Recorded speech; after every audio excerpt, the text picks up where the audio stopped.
must have talked to the personnel from the academy, yeah, read about the same on social media. This is going to be an integrated batch, okay, in two sense. So one, as far as the mains examination is concerned, civil services mains examination. So we are going to take it forward, integrated in the sense we are going to deal with UPSC civil services mains examination as well as MPSC civil services mains examination. The format of this batch also is integrated in another sense. It is going to cover all three stages. Okay. First the mains, subsequently the prelims, and then the interview, yeah, personality test. Okay, this is one thing. Second thing, as far as the preliminary classes are concerned, we are going to divide this batch into two batches. So we are going to deal with MPSC prelims in a separate way. You don't worry about that because there is a lot of difference between MPSC civil services prelims as well as the UPSC civil services preliminary examination. Okay. So this is the second thing. Third, as far as the recent changes in MPSC mains examination is concerned, rather one change, they have dropped the optional. But as far as the UPSC mains examination is concerned, you have 4 GS papers along with one optional, which is divided into 2 papers, and then the essay paper. Okay, so this is another aspect. Now, if we consider preparation for the civil services examination as a journey, then this journey is going to be both. On one hand, sort of challenging, tiring, very demanding, at times exasperating. But let me also tell you that on the other hand, this journey of preparation would be empowering as well as enlightening for all of you. For the simple reason that you would be reading NCERTs, standard reference books, the class notes, and importantly, newspapers. So you are going to get to know a lot about sort of, let us say, history, geography, polity, international relations, ethics, science and technology, so on and so forth. So yes, it would be equally empowering as well as enlightening. 3 different stages of the civil services examination, number of papers, so many subjects, vast syllabus of both stages, but especially of the mains examination, and a very dynamic nature of the questions which are asked both in prelims as well as mains examination. Last but not the least, the requirement of not only academic skills, such as to comprehend everything appropriately, write effectively when it comes to the mains examination, and to be able to communicate one's own thought process very effectively, clearly with a panel member as far as the interview is concerned. So no doubt this examination requires academic skills, academic abilities that I just referred to very briefly. But on the other hand, this exam also requires, that is the preparation for this examination also demands non-academic, I'm using this word non-academic just loosely, yeah, extracurricular, yeah, co-curricular abilities as well. For example, to be able to plan one's own effort very systematically, then once you start implementing your plan of action, eventually you would realize that you are in a position to attain just 70% of whatever you had decided. Now, in the light of that, you will have to change, yeah, you have to make certain alterations as far as your plan is concerned. Okay.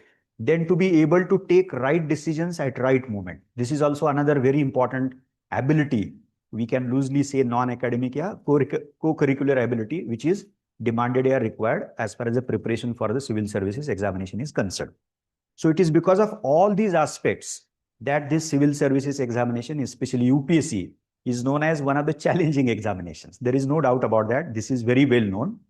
But having said this, let me also ensure that if you take up a planned preparation, a very systematic effort, then we can take on this challenging examination called as the civil services examination. That is what I am going to do maybe in, let us say, 60, 70 minutes. Okay. And then I'm going to open up, if possible, discussion of basic concepts in Indian polity, because what we are going to do from tomorrow onwards is to straightway open up the syllabus of GS2, that is the Indian polity. Now, what is mean by a systematic preparation, a planned preparation, very primary stages, but equally important. Yeah, we can say baby steps. So first is obvious, comprehend this examination as it is, as aptly, as appropriately as possible. So 3 stages, all of us know that. As far as the personality test is concerned, which is also known as an interview, your personality is basically assessed, keeping in mind the requirement of the civil services. Now, what does a civil servant do? Yeah, what is the core role? Yeah, responsibility of civil service? Yeah, a civil servant. The first answer that we are likely to what? Utter, yeah, identify is implementation of laws and policies. All of us know that. I'm sure you must have read this in civics books. But besides implementation and execution of laws and policies, if you climb up in the ladder, that is the hierarchy of civil services, and become a senior civil servant, a bureaucrat, administrator, then you advise your ministers. So thus, you also contribute in the making of laws as well as framing of policies. So this is a twofold role that you are expected to perform, and therefore the panel member always keep in mind, are you well aware of the role and responsibility of the civil services? This is one aspect. The second aspect, if we want to slightly go deeper in terms of understanding the role, so 4 facets of the role, yeah, responsibility to be played by civil services can be underlined. So one is revenue. That is, you would be responsible in capacity of a civil servant to what? Mobilize the revenue. We have 2 revenue services. One is the IRS IT, Indian Revenue Service Income Tax, and the other service is IRS Customs and Duties. These are 2, let us say, specialized civil services which are primarily responsible for the mobilization of revenue from different sources. So income tax is one and customs and excise is the another source. So revenue. The second is law and order, and we have especially IPS, Indian Police Service, and there are so many. Even in railway, you have railway police service, railway traffic service. So there also, which are sort of very closely linked with the police service. So law and order happens to be the second aspect of the role of civil services. And IPS, we have one All India services for the same task, that is the Indian Police Service. Okay, so law and order. The third is you, that is a civil servant, as a general administrator, yeah, administrative head of the unit. Now, who is the administrative head of the unit called as district? There can be 2 possible answers. So if we are talking about the ZP, Jilla Parishad, then it is the CEO. But if we are talking about the district as a whole, then it is the collector, simply speaking. So these are the administrative heads position. And they, in capacity of administrative officer, that is a chief administrative officer at that level, they are supposed to take such decisions which are like the judges, the decisions which are taken by the judges, yeah, judiciary. But these are not routinely judicial in character. So some matter is brought before the tehsildar, some matter is brought before the deputy collector, and ultimately some matter is brought before the collector, say for example. And those matters are brought before these officers by the concerned parties. So the officer will look into both the sides, yeah, aspects of the matter, and then take a decision. Now this is as good as looking into sort of what? Various aspects and taking a decision like a judge, like a judiciary. But these are not fully judicial in character. They are half judicial. And therefore, the third aspect of the role of civil services is known as quasi judicial functions. है ना? क्या है? हम बहुत बार बोलते हैं कि collector का ऑर्डर आया. अब we can challenge collector's order in, say for example, the district court. Yeah, subsequently we can take the matter to the high court, so on and so forth. So few quasi judicial, half judicial functions in terms of taking public decision is also another facet of the responsibility of the civil services. Okay. And last but not the least, which is a comprehensive wider one. And I'm sure all of you must be interested in contributing to that 4th aspect of the role of the responsibility of the civil services. That is the developmental responsibility. अब what is mean by developmental responsibility? जैसे हमने पहले कहा, what does a civil servant do exactly? Implementation of laws and policies. And all of us know that laws and policies are framed for the purpose of, there can be multiple purposes. but one important purpose definitely would be to develop the society, to progress the society. So if law is enacted, if policy is framed for the purpose of development, then that law policy is to be effectively put in place, okay, by the administration in general, but particularly the civil services. So हम ये बहुत बार बोलते हैं, one right decision of a civil servant holds the potential of changing the lives of thousands of people. So that is how you could contribute to the developmental process of the Indian society, especially the vulnerable sections of our society, especially the needy sections of the society. And we know for sure that even though Indian state, या पढ़ाई करोगे आगे, या कुछ लोगों को आपको पता होगा, Indian state adopted something called as new economic policy in 1991, which is known as liberalization, privatization, and globalization, which brought in a very significant change in the role of Indian state. So earlier, our state used to play a very active role in the process of development. We had huge public sector, public companies, public corporations, so on and so forth, because the process of development was led by the Indian state, the Indian government, that is the public sector. But with new economic policy, that is the LPG, the role of states changed, and slowly and steadily our economy was liberalized.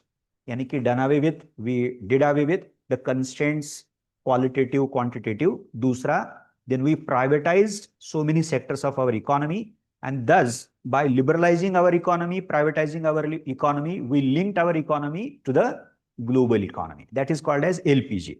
अब शब्द देखिए कितने ऐसे attractive शब्द है. So what is the role of Indian state and government nowadays, post 91 era? तो हम बोलते हैं facilitator. What is that word? Facilitator. Okay. Now in chemistry, in chemical there is another word. There is another word, catalyst.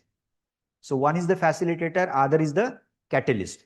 Now in chemical reactions, we do think of something called as the catalyst. So catalyst is something which does not participate in the chemical reaction, but speed up the process. So that is what the government is doing. That is what the role which is expected by the government. Now, even if this has happened since 91, the welfare role of Indian state, okay, been kept intact at least to some amount, let us say. So therefore, we have so many welfare policies about housing, about health, about education, about so many other things, women empowerment, so on and so forth. Okay. So that takes the civil services to the domain which is known as the developmental role, yeah, responsibility of the civil services. And you can contribute in both ways. Effective implementation, transparent and accountable implementation of laws and policies. That is one very explicit aspect of the responsibility. But the other aspect, in senior capacity, you would contribute to making of laws and making of policies. Okay. So I guess this is what, which is, and just one last thing. Okay. And then we'll get back to the process. Kya last thing hai wo?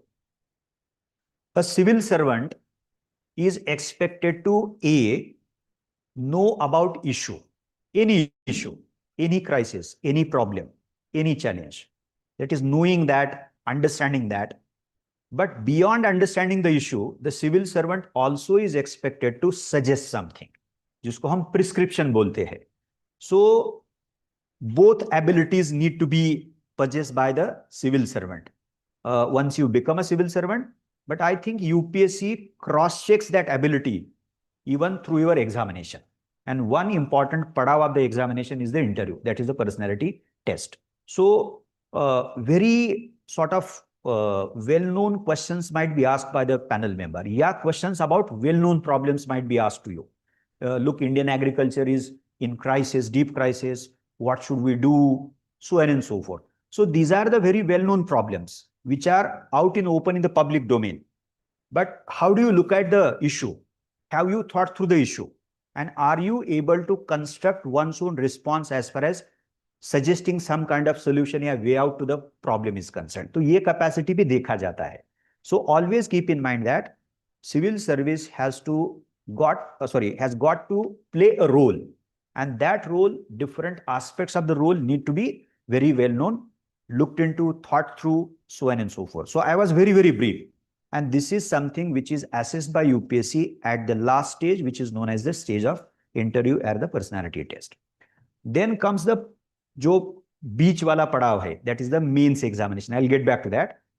The very first phase is the prelims, and I am going to be very, very brief.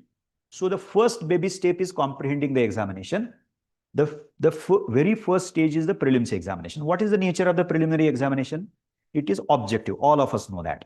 Now, if the pattern, the format of the examination is objective, then what kind of preparation is required? You need to have clarity in understanding. अब जब हम understanding कहते हैं तो दो तीन चीजें important है. पहला conceptual understanding for any given subject. दूसरा है lot of facts, data, information about the given issue. Number 2. Number 3, lot of analysis. Okay, and I'll explain briefly each of these words. Don't worry about that. And then last but not the least, the current and contemporary aspect. So we need to have clarity, sharpness, and precision. Now, if we are talking about data as part of economics, let us say, yeah, for that matter, any topic, any subject, then we have to have precision about that. Is it 7%, 8%, 12%, whatever it is?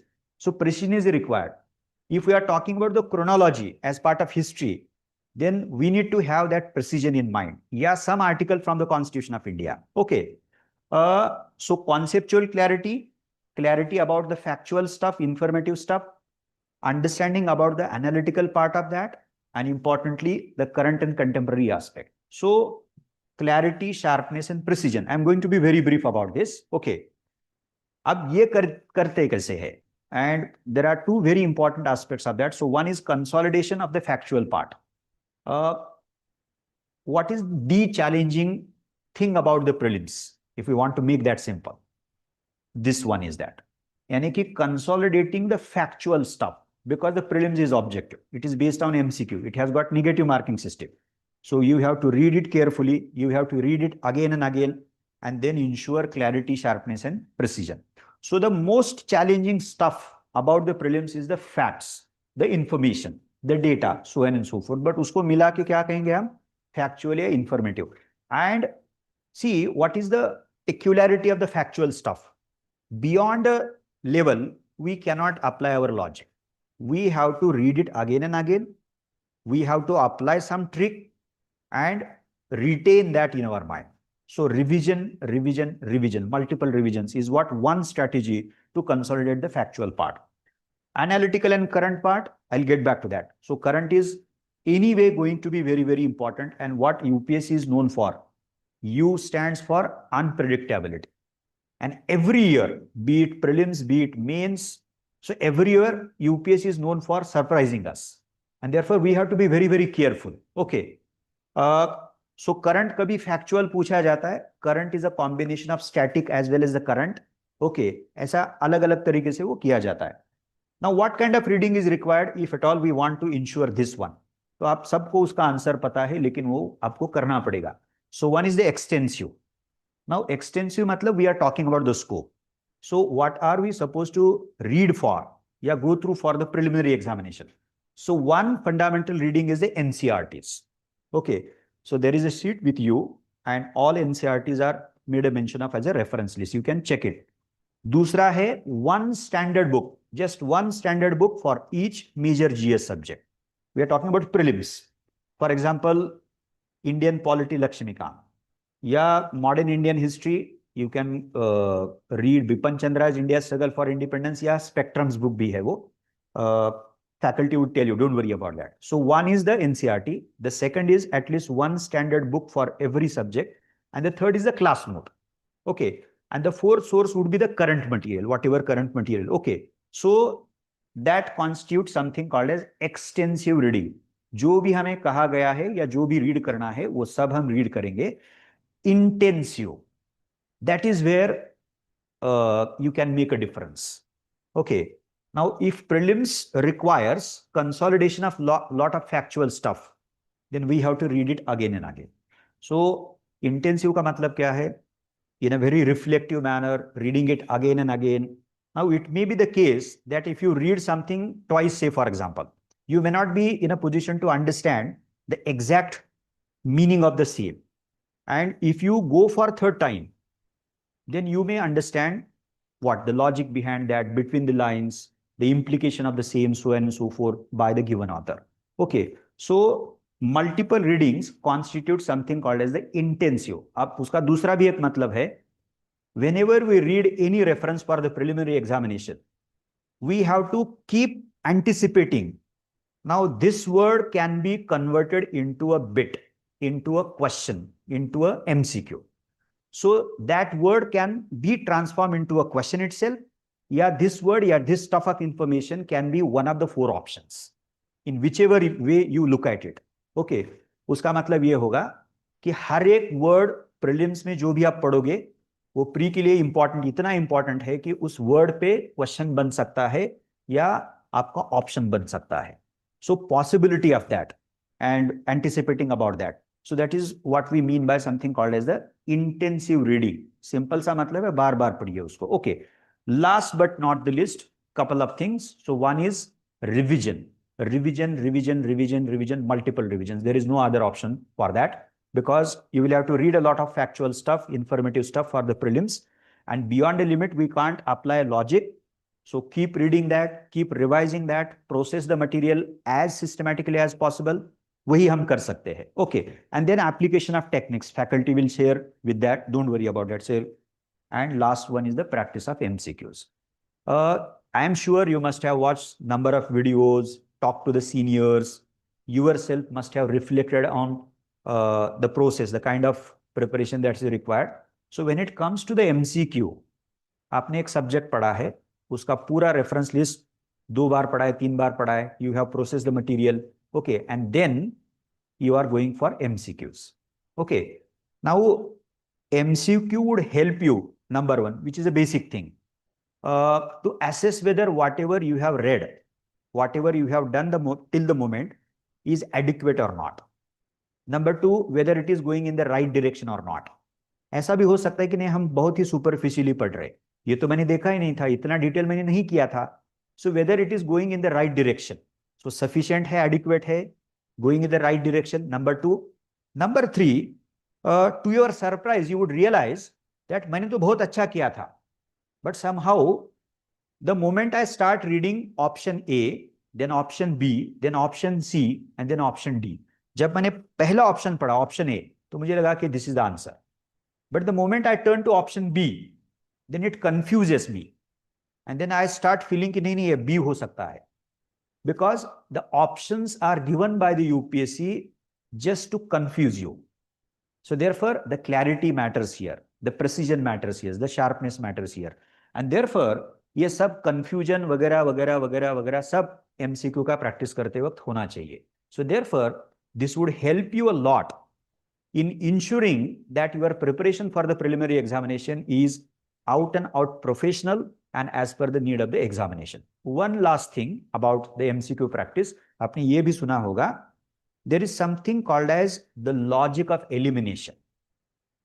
So 4 options, I'm just taking one simple example, 4 options, तो आपको लगता है कि नहीं A नहीं है, B नहीं है, D नहीं है, पक्का नहीं है, इसीलिए बचा हुआ उसका राइट ऑप्शन आपको लगता है वो. This is called as generally elimination technique. Elimination का मतलब this is not the right option, this can't be the right option. But this skill, this ability can only be developed. पहला तो revision है और दूसरा solving as many MCQs and different varieties of MCQ as possible. Because as we read something again and again, as we revise something again and again, and as we go for as many MCQs as possible, then that sharpens the understanding of the given subject. That practice is very, very important. जैसे cricket का example लेते वक्त ऐसे बहुत बार हमने सुना होगा कि 1-2 बॉल जाने के बाद तो तीसरा चौथा या दूसरे ओवर पे आने वाले तो फुटबॉल की तरह दिखने लगता है वो. सो उसका हमें पता ही होता है कि उसका साइज क्या है और फुटबॉल का बॉल का साइज क्या है, बट इतना वो विजिबल होता है. So this is what required as far as the preliminary examination is concerned. And let me conclude this brief discussion about the prelims saying that every year prelims is becoming very, very challenging, tough, very complex and unpredictable. So तीनों की तरफ ध्यान देना है, concepts, all the concepts, okay, then the factual informative stuff, and then the current and contemporary aspects. Okay.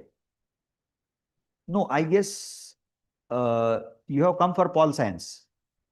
No ऊपर है शायद, this is a GS class, yes sorry, okay. Then comes the important stage as far as the UPSC civil services examination concerned, that is the mains examination. So all of us know the format of that. It is written in nature. What are we supposed to do as far as the written format is concerned? Again, that is very explicit and very basic. There is a word limit, okay, for the specific amount of marks, that is the weightage, and also the time limit. Okay, so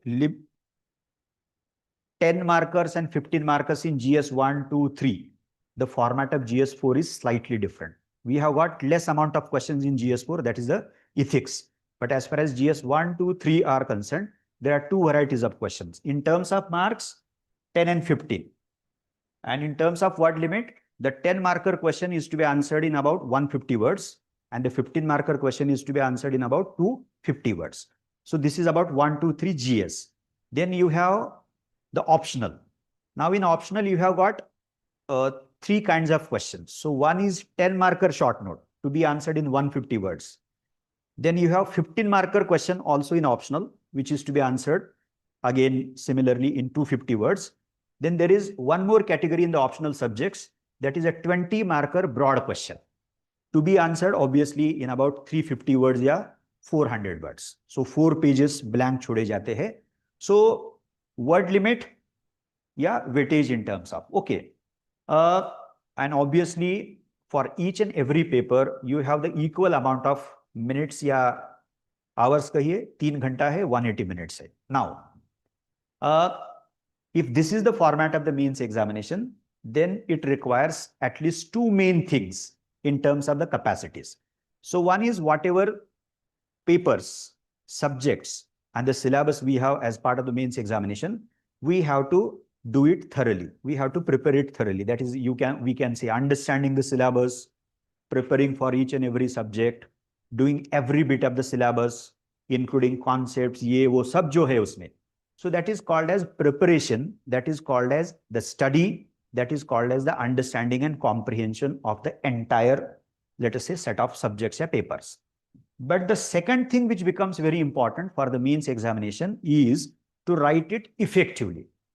And believe me, every week I am assessing about 50 Pol Science mains paper. Last Sunday, we had the last round of the optional papers.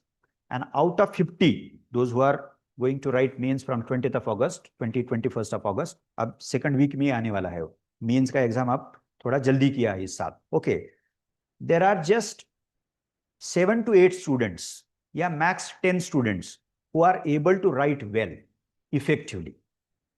Now, this might be their second or third mains, but they did not pay due attention to writing practice.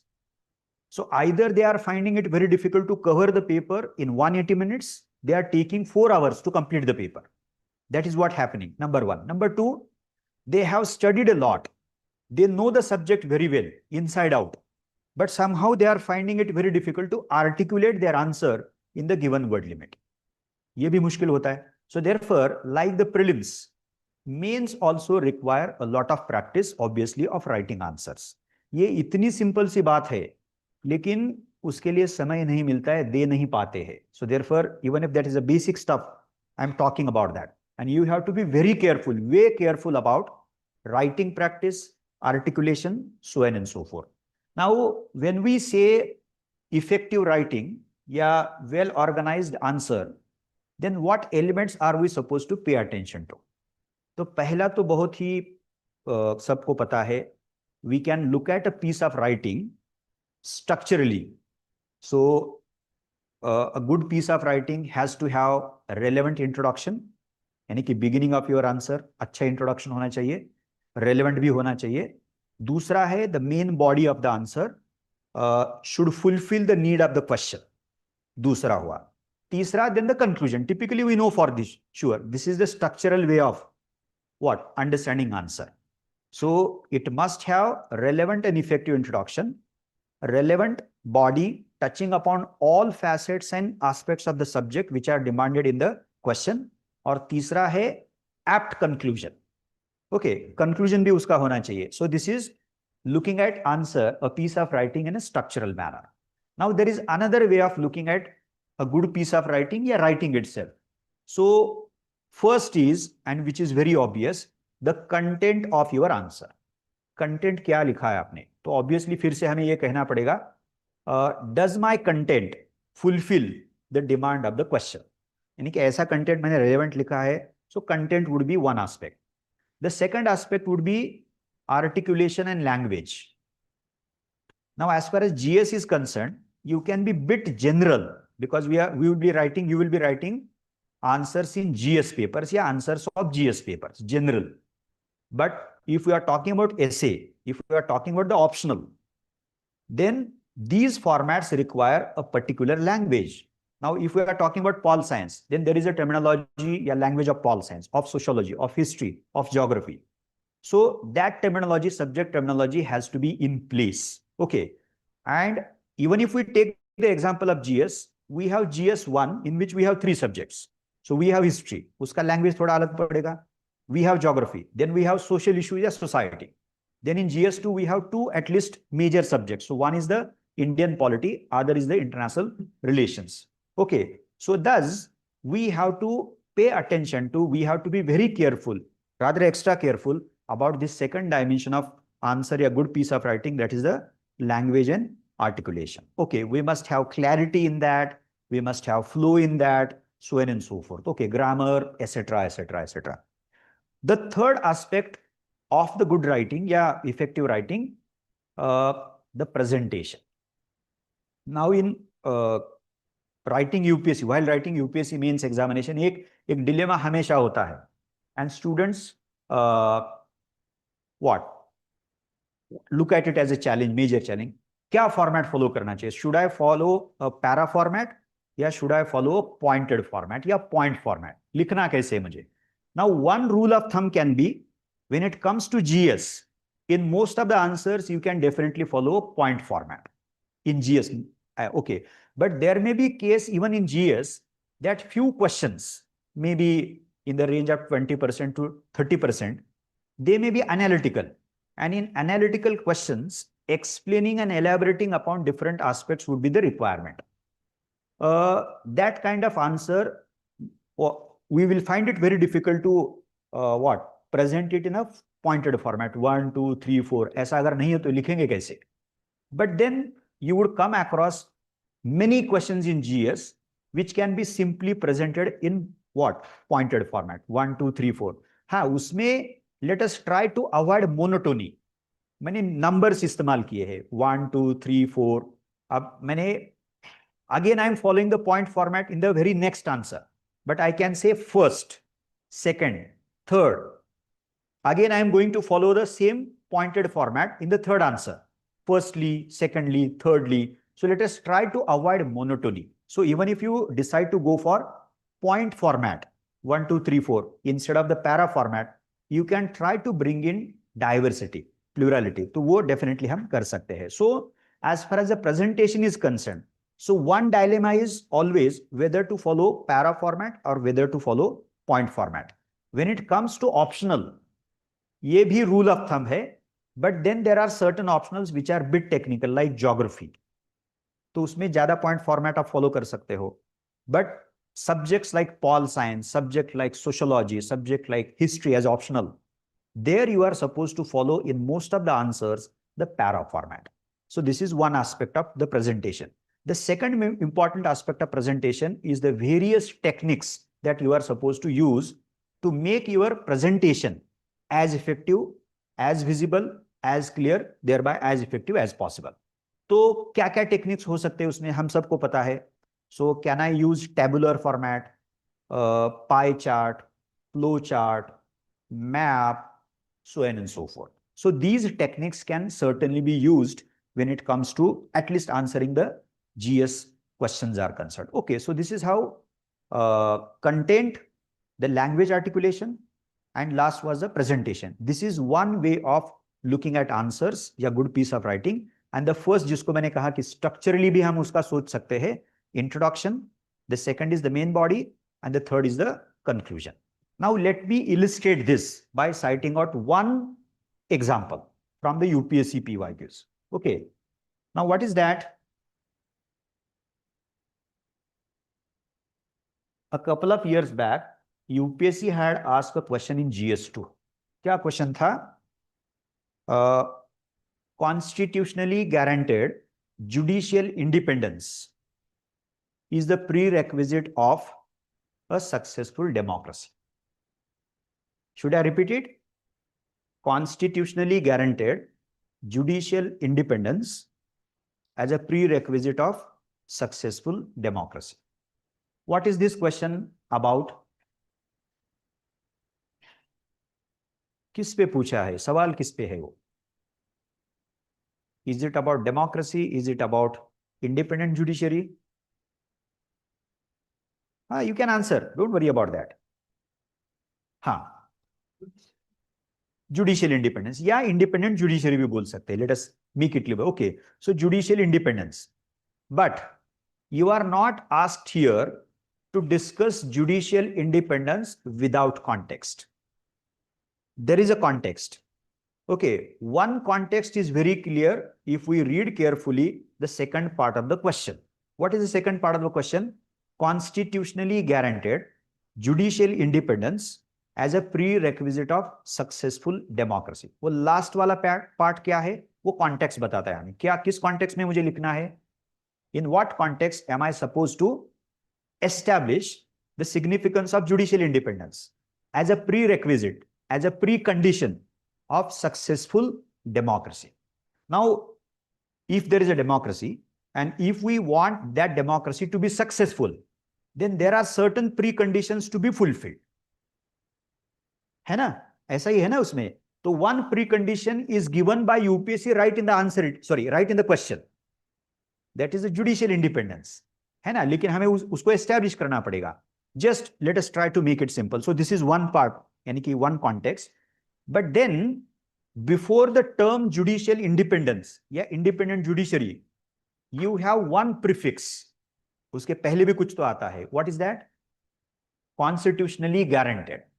है ना? Constitutionally guaranteed. उसका simple answer ये है, independent judiciary can be provided for by different means, various ways. So one can be by the Constitution itself, the way in which we have done, that is the Indian Constitution has done. There are 10 provisions in Constitution of India which seeks to guarantee judicial independence. There are 10 provisions. So this is a constitutionally guaranteeing independence of judiciary. Constitution ने ही किया है. Constitution में प्रावधान है. Point number one. Point number two, we can have judicial independence by law of parliament. We don't have that. बिल्कुल नहीं है हमारे पास, हाँ, क्योंकि हमने Constitution के तहत किया है. लेकिन we can have another mode of, यानी कि some political system may have that kind of mode कि leave it to the legislature. Let the parliament make a law and ensure, यानी कि provide for independence of judiciary. वो भी हो सकता है. और तीसरा भी आप एंटिसिपेट कर सकते हो. तीसरा भी मोड हो सकता है. Let us not depend upon Constitution. Let us not leave it to Parliament. Let the executive decide that. यानी कि government take a call. So government क्या करेगा? पॉलिसी बनाएगा.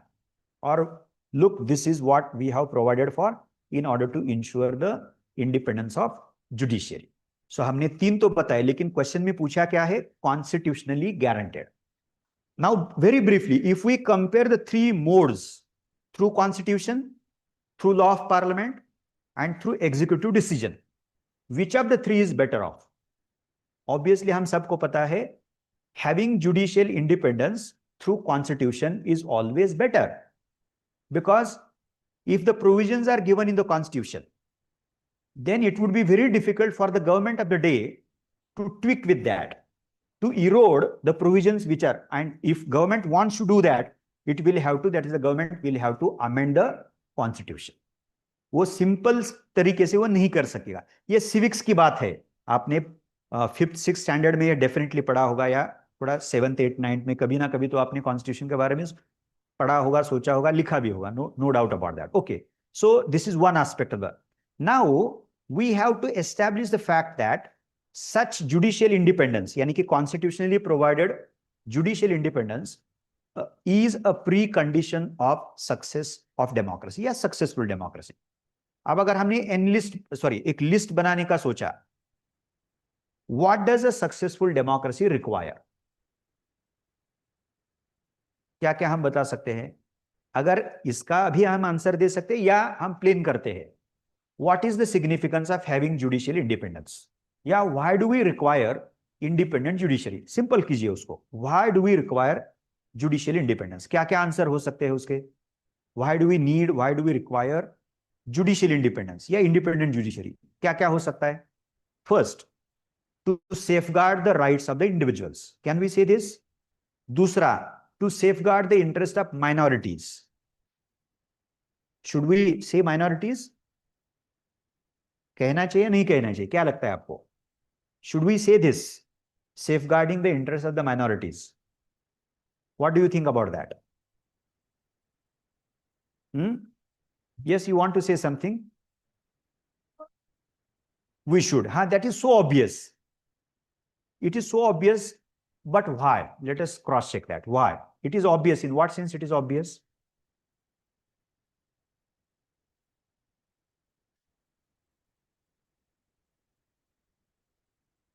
हाँ, वो तो उसका सब टेक्स्ट है, लेकिन ये भी बेसिक है, हम सबको पता है, but we have to confirm about that. We are talking about democracy, and democracy, principally speaking, is a form of government which operates on the basis of the principle of majority rule. So democracy by design is a rule of majority, है ना? तो there is always a cause of concern as to what will happen to the interests of the minority. So therefore, specifically, deliberately, we have to think about some mechanism through which we can ensure protection of the rights of the minorities. यानी कि design में गड़बड़ है democracy के. Okay, वो भी बाद में हम देखेंगे. सो दूसरा, तीसरा, इंश्योरिंग, या फिर से हम ये भी कह सकते हैं, safeguarding the rights of the states if we have federalism. And we are a federal polity. So we have union level government and then we have the state level government. So if we have a federal polity, if we are a federal polity, then like individuals, like minorities, the interests of the states also need to be duly protected. And I think the judiciary, independent judiciary also requires in order to fulfill the same. 3. Fourth, to ensure that, और ये भी basic है, आप सबको पता है, to ensure that other branches of government, that is the executive as well as legislature, conduct themselves as per the constitution. Yani ki they don't violate what? The constitution. So constitutional governance ya government ya conduct by the other branches of government. And last but not the least, to safeguard, to protect the constitution itself. So if democracy is all about constitutional rule, then that has also to be ensured. And therefore we require independent judiciary. So ये 5 logic है. So by citing out relevant examples, you have to establish the fact that yes, independent judiciary is required in order to ensure that democracy succeeds in a political system. Like say for example our. But how are we supposed to guarantee that? Question में उसका answer है constitutionally guaranteed judicial independence. Now ये conceptual भी हुआ एक तरीके से, but instead of explaining each point just as a concept, just in a theoretical manner, if we could bring in relevant examples, अलग अलग examples अगर हम दे सकते हैं, तो हमारा आंसर बाकी आंसर से बहुत ही अच्छा, डेफिनेटली illustration जिसको हम बोलते हैं, कि citing out relevant examples about that. Okay, so this was one thing as far as just I talked about one. अब दूसरा एक क्वेश्चन लेते हैं, वो भी उतना ही इंटरेस्टिंग है. इंडियन पार्लियामेंट, हमने कुछ डिस्कस नहीं किया, लेकिन ये प्राइमरी चीजें हैं, आपको सबको पता होगी. Indian parliament has wide powers to amend the constitution. However, there are procedural and substantive constraints on parliament's amending power. या एक बार इतना सिंपल क्वेश्चन पूछा था, I am referring to the questions from the PYQs, that इनके previous year question papers. Okay, Parliament's power to amend the constitution is not absolute, but there are certain constraints on Parliament's power to amend the constitution. इतना simple भी पूछा गया था. ये जो मैंने थोड़ी देर पहले कहा, तो this PYQ was asked in 2025, last year का है. मैंने जो बोला कि Parliament has wide powers to amend the constitution, but there are certain procedural and substantive limitations on Parliament's power to amend the constitution. आप कॉन्स्टिट्यूशन में ये तो पढ़ने वाले हैं, but to be very brief as far as the content of the answer is concern, only Indian Parliament, only Indian Parliament, that is the union level legislature in our case, has the authority to initiate the process of amendment. ये basic है, civics में हम पढ़ते हैं. Amendment bill can be introduced either in the Lok Sabha, either in the Rajya Sabha, so on and so forth. Number one. Number two, amendment bill, before that, Article 368 provides for three methods. So by simple majority, by special majority, and then if the matter is federal, then those amendments, that is the federal matters, need to be ratified या passed by special majority plus consent of half of the states. ये तीन type के हैं. उसमें से जो पहला है ना, तो पहला खुद आर्टिकल 368 बताता है कि उसको अमेंडमेंट मत मानिए. So then remains only two matters, two kinds of matters. The matters which require special majority and the matters which require special majority plus consent of half of the states. और इसमें आप देखिए, parliament has got wide powers and only in federal issues that the consent of या ratification of half of the states is required. But states cannot initiate the process of amendment. It is only the Parliament of India. We know for sure. Okay. Having said this, what kind of limitations are there on the power and authority of the Parliament to amend the Constitution? तो question में दो type के जिसका जिक्र हुआ है, procedural and दूसरा है सब्सटैंटिव. अब प्रोसीजरल का मतलब क्या है? You can amend the constitution only under the article 368. दूसरा किसी आर्टिकल के आधार पे आप नहीं कर सकते. Number one. Number two, you have to follow the method depending upon the nature of the subject which is mentioned under article 368. Simple से करना है, स्पेशल से करना है, या special plus consent of half of the states, वो आपको matter के नेचर पे डिपेंड करेगा. यानी कि सब्जेक्ट, किस सब्जेक्ट में आप अमेंडमेंट कर रहे हो, ये भी प्रोसीजरल है. दूसरा. तीसरा, both the houses have to pass the amendment bill. Now if in case there is a disagreement, Lok Sabha passes and Rajya Sabha declines to pass the bill, bill खत्म हुआ है, because there is no space for joint sitting to overcome the disagreement between the two houses. In regard with simple bills, we have the procedure of pravdhan of joint sitting. But in regard with constitutional amendments, both houses need to pass the amendment bill. ये भी एक procedural aspect है उसका. And then last but not the least, once the constitutional amendment bill is passed by House A, House B, then it is obviously sent to the President of India, and that also requires assent या consent of the President of India. Then and then only the bill becomes an act. That is a constitutional. These are all aspects of the procedural limitations which are on the amending authority of the Parliament. Substantive क्या है? तो आपको भी पता होगा, बाद में भी हम डिस्कस करेंगे. There is something called as the doctrine of basic structure, okay, which the Supreme Court of India adopted for the first time in a judgment called as the Keshwanand Bharati judgment of 1973. Now, what is that? According to Supreme Court, basic structure constitute the basic features, basic aspects, या something which is fundamentally important in the sense of defining the identity of the Constitution. Now, for example, democracy, for example, secularism, for example, federalism, for example, separation of power between three branches, for example, rule of law, the spirit of the fundamental rights. So many aspects been included by the Supreme Court of India in the doctrine of basic structure. Okay.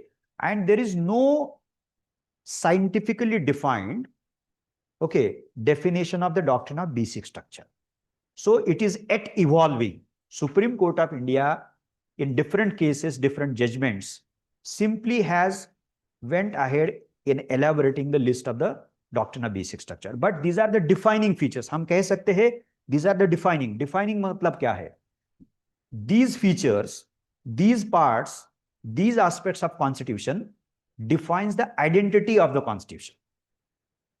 यानी कि identity define करने वाले features है, और जो चीज हमारा identity define करता है as a individual, as a group, as a society, as a constitution now, तो then we value it and we do not allow anybody else to tweak with that, because we are here talking about the features which are the defining features and we can apply the same logic to the Constitution of India. So this is a substantive limitation on Parliament's power to amend the Constitution. उसका मतलब यह है Indian Parliament has power to amend any part of Constitution under Article 368, but it cannot alter, change, amend something which is part of the doctrine of basic structure. This is a very substantial limitation on Parliament's power to amend the Constitution. Power बोलिए, authority, हम थोड़ा सा synonymously उसको use कर रहे हैं. Okay, so I think this is more than sufficient. Now, one last thing when it comes to the mains examination, again, concepts are going to be very important. Now, एक बार again, I'm taking the example of Indian polity because that is my subject, I teach that. So conveniently, I'm taking examples from the polity. एक बार ये question अब उसी theme पे 2 बार question पूछा था, last year भी था और 3-4 साल पहले भी था. What do you understand by constitutional morality? What do you understand by constitutional morality? Okay, अब लास्ट ईयर वाला बहुत ही कॉम्प्लेक्स है, उसकी तरफ बाद में जाते हैं. अब constitutional morality is a concept, okay, which was discussed by Dr. B.R. Ambedkar, okay, and a British classicist, Grote, we'll look into that later on, had employed the concept of constitutional morality. Ambedkar referred to that and then gave a very interesting explanation about the same in the Constituent Assembly debate. अब किस context में था, so on and so forth, we'll look into that. So we need to know concepts. और एक बहुत ही simple सवाल एक बार UPSC ने पूछा था. Explain the adjectives attached to the word republic. हम preamble जब पढ़ते हैं, we the people of India having solemnly resolved to constitute India into sovereign, socialist, secular, democratic republic. So last word है republic. उसके पहले वाले जो है adjectives वो बोला गया, तो explain कीजिए या define कीजिए. So this is very obvious, but we need to be very careful about that. In any subject, history, society, geography, polity, economy, ethics, so on and so forth, we need to be very careful about the concepts. And NCERTs are the best source to begin with as far as the concepts for each and every subject are concerned. Conceptual clarity हमें चाहिए. Okay. दूसरा है, again, in mains examination, we are going to come across a lot of factual stuff and information. The only way out is to read it again and again, process it as systematically as possible, and consolidate it. Revision is the only way out. Okay, दूसरा. Then तीसरा है, which is very important. I'll explain about that a bit. Analytical part.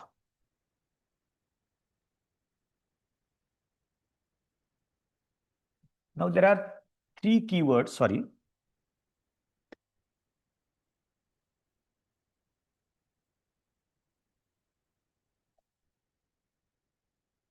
There are 3 keywords. So one is describe. बहुत simple है, हम सबको पता है. दूसरा explain, ये भी बहुत explicit है. और तीसरा है analyze. Now the simplest one of the 3 is describing something. So when we describe something, as good as we report something, we narrate about something without going into the details of that.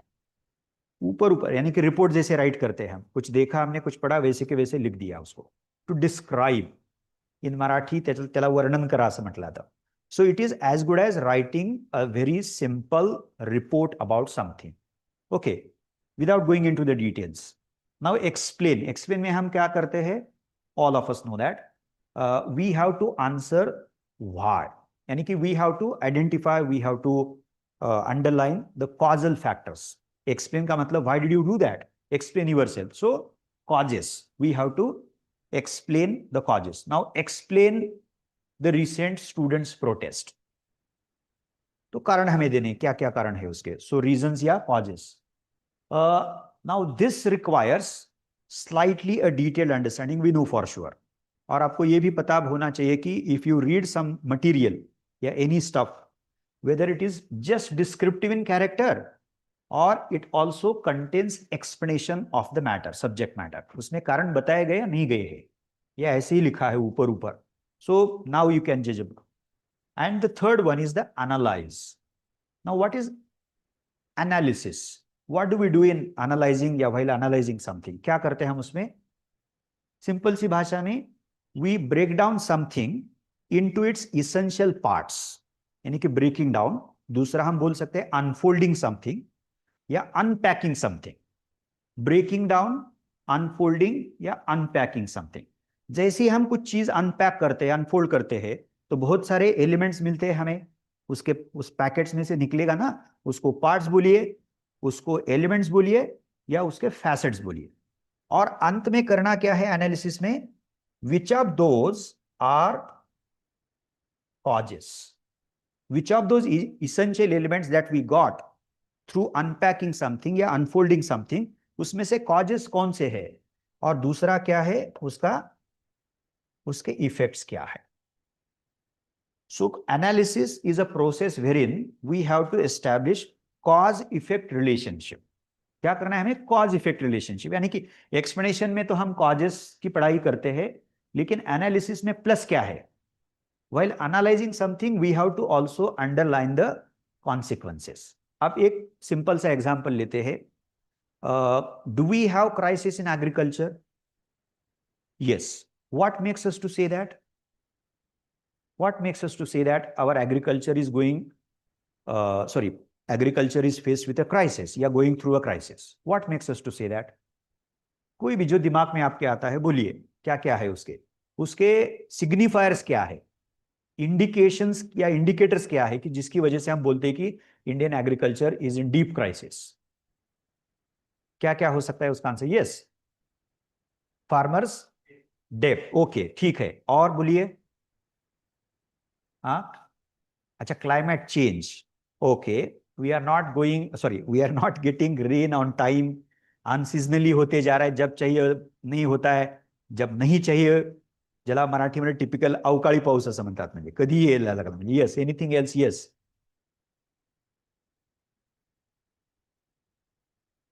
हाँ, आता hold down, this is a very interesting response. Okay, but उन्होंने मेरे अगले सवाल को anticipate किया और उसका आंसर उन्होंने दे दिया. ठीक है, बट दैट इज नाइस.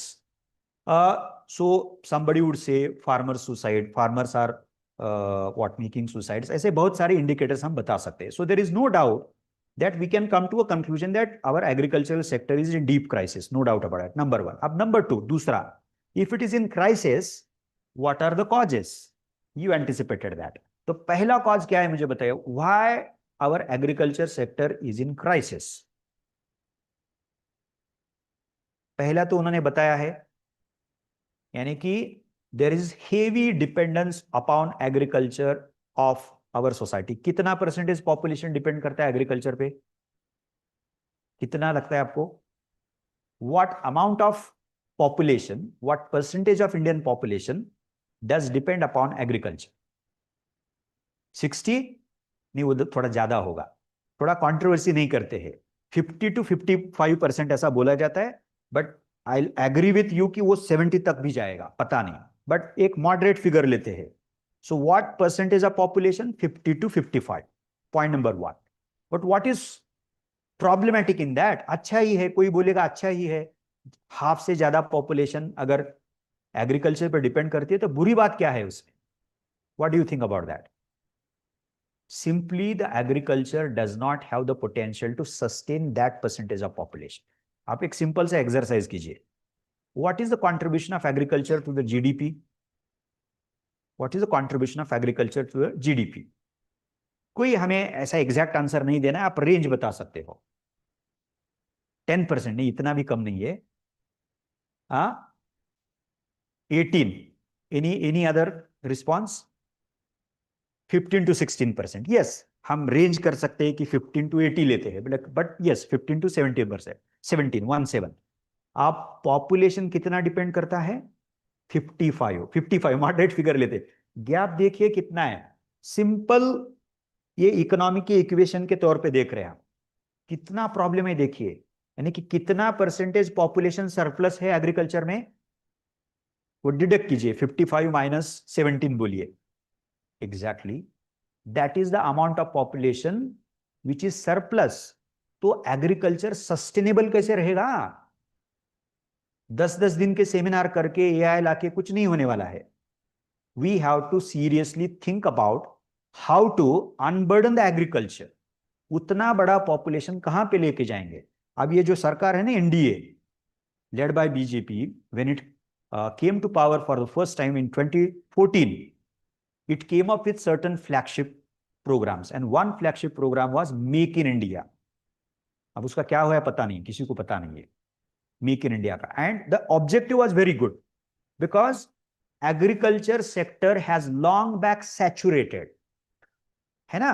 कितने लोगों को वो सस्टेन कर सकता है, उसका सैचुरेशन कब का हो चुका है. Not even the 20% people. उतना ही करना चाहिए हमें, 17 to 17 या 15 ही. अब वो बचा हुआ पॉपुलेशन का क्या करेंगे? So then there are two sectors of economy typically speaking. So one is the manufacturing and the other is the service sector. Now there is no doubt that service sector contributes to our economy, that is the GDP, substantially, but does not provide employment in that proportion at all. Mismatch है उसमें. तो बचता क्या है फिर? वो manufacturing sector है. But manufacturing sector में हम मिजरेबली फेल हुए हैं. China has long back surpassed us. Long back. फटाके पण चायनीज येतात म्हणजे. आता ह्याच्या पुढे काय करायचं म्हणजे, sorry. So this is the state of. So yes, ये पहला कॉज हुआ. और उसकी वजह से क्या क्या क्या क्या क्या क्या हो रहा है, हम उसके बारे में भी थोड़ा हमने डिस्कस किया. दूसरा कॉज क्या लगता है आपको? What is the second major reason due to which the agriculture is in deep crisis? दूसरा major cause. Okay, that is also yes, because our agriculture is substantially dependent upon monsoon, है ना. Yes, हाँ, yes. Financial, यानी कि input के लिए हमें दाम लगता है, पैसा लगता है, तो नहीं है, सिंपली नहीं है. और क्या लगता? हाँ, अच्छा, ओके, वो भी एक है इनपुट के साइड वाला वो प्रॉब्लम है. और क्या लगता है आपको? टेक्नोलॉजी. ठीक है, टेक्नोलॉजी भी बोलते हैं. यस, हाँ.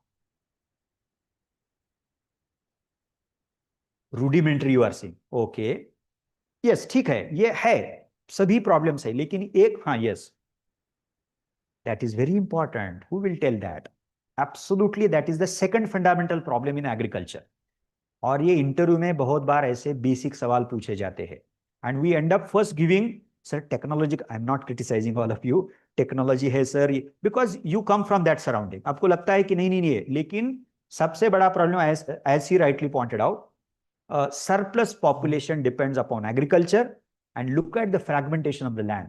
लैंड होल्डिंग का पैटर्न देखिए.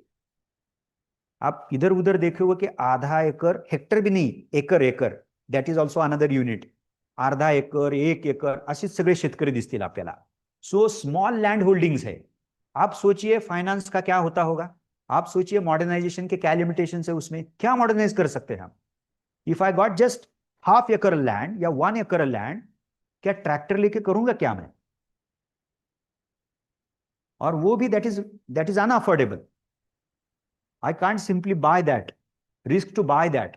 उसका करेंगे क्या हम? So that is a fundamental reason, that is the second फंडा.